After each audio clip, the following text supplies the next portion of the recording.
Baik, bismillahirrahmanirrahim. Assalamualaikum warahmatullahi wabarakatuh. Selamat sore dan salam sejahtera untuk kita semua. Kembali lagi di video pengajaran singkat kali ini, kita akan membahas tentang selection dan juga transformation data. Sebelumnya ada anggota kami yaitu saya sendiri Tinito Ardijo, terdapat rekan saya Torik Satrio, dan yang terakhir ada Muhammad Aziz Taufikullah.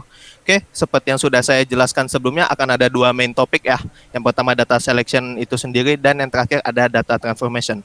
Kita langsung masuk saja ke bagian yang pertama, yaitu data selection sebagai awal mula dari materi ini.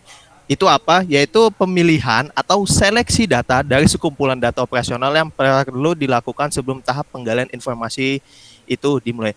Jadi ketika ingin melakukan sebuah proyek, tentu saja harus yang ada namanya data selection atau menyeleksi data, karena pada endingnya nanti dari semua data yang kita kumpulkan nantinya itu tidak kita pakai 100%, hanya bagian-bagian tertentu saja yang kita pakai dan kita ambil nantinya. Lanjut ke slide berikutnya. Untuk proyek ini kami akan menggunakan data berupa dari invoice pembelian barang beberapa warung dari satu distributor yang sama. Jadi terdapat dua warung, itu sumber barangnya itu dari satu distributor yang sama. Tujuannya apa? Karena untuk memudahkan pada saat pemilahan data nantinya. Karena seperti yang kita tahu mungkin untuk dari suatu warung tersebut banyak sekali invoice dari distributor-distributor yang lainnya. Jadi untuk proyek kali ini kami memutuskan untuk mengambil satu distributor yang sama, namun untuk warungnya kita bebas mau 2, 3 atau seberapa banyak pun itu tergantung dengan kami. Yang nantinya kedua data tersebut akan dibandingkan dari suatu barang yang fast moving ataupun yang slow moving. Jadi untuk goals dari proyek kali ini, untuk short termnya atau jangka pendeknya, yang pertama itu mengetahui produk apa saja, yang pergerakan penjualannya itu slow moving atau fast moving, lalu ada mengetahui kebutuhan pasar. Untuk long termnya atau jangka panjang, itu tentu saja kita dapat fokus ke produk yang pergerakan penjualan fast moving. Jadi guna untuk menciptakan penjualan yang optimal. Jadi tidak ada yang namanya turun sedikit pun. Lalu tidak terpaku dengan produk-produk lain yang sifatnya slow moving. Baik, kita langsung saja masuk ke materi kedua, yaitu data transformation. Nantinya ini akan ada 5 bagian ya. Untuk bagian pertama dan kedua itu akan dijelaskan oleh rekan saya, Torik Satrio. Waktu dan tempat kami persilakan.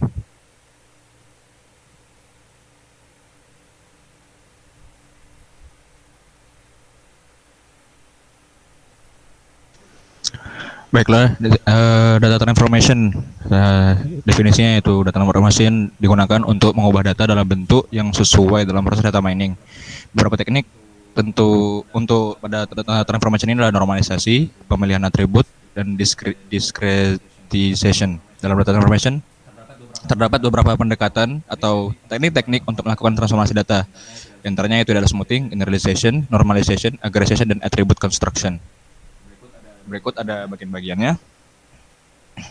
Ada smoothing, generalization, normalization, aggregation, dan juga ada bagian terakhirnya adalah attribute construction.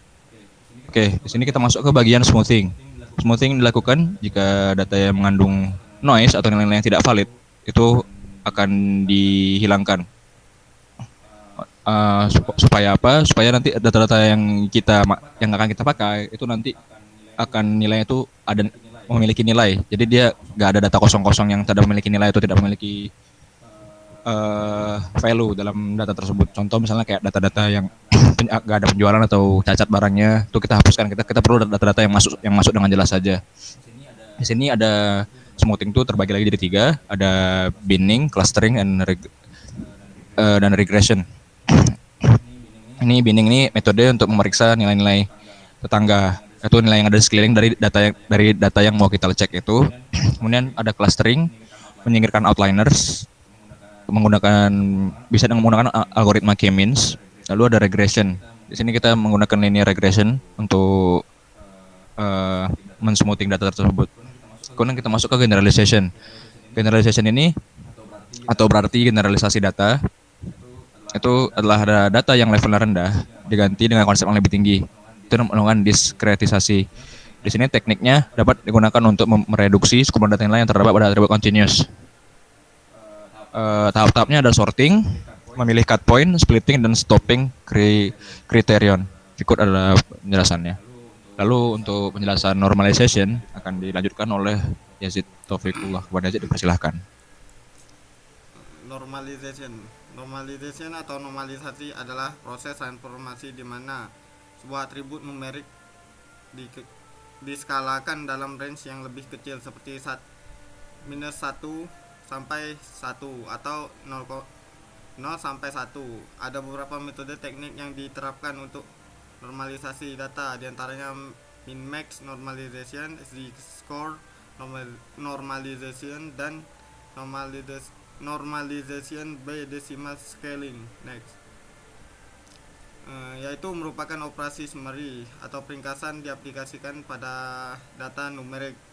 Misalnya pada data penjualan harian digabungkan untuk menghitung pendapatan per bulan dan per tahun dengan di rata-rata atau di total. Langkah ini dilakukan dengan memanfaatkan operator data cube, operasi roll up atau meringkas. Atribut construction. Pada atribut construction, atribut baru dibentuk dari atribut yang sudah ada dan ditambahkan bersama atribut lainnya untuk membantu meningkatkan ketelitian atau ketepatan dan pemahaman struktur dalam high dimensional data. Contohnya, mau menambahkan atribut luas berdasarkan atribut tinggi dan lebar atau atribut lama. Kerja jadi dosen dan usia bisa digantikan dengan senioritas, yaitu junioritas dan orientasi. Sekian dari saya kembalikan lagi kepada moderator. Baik, terima kasih kepada rekan-rekan saya yang sudah menjelaskan bagiannya masing-masing. Kami ucapkan terima kasih bagi teman-teman sekalian yang sudah menyimak video ini. Kami mohon maaf pada saat penyampaian terdapat kesalahan-kesalahan ataupun terdapat sebuah suara-suara yang cukup keras di belakang kami karena posisi kami berada di lingkungan masyarakat yang tentu saja pasti ada bising sana sini segala macam. Baik, terima kasih atas perhatiannya. Kami akhiri, wabillahi taufik wal hidayah. Wassalamualaikum warahmatullahi wabarakatuh.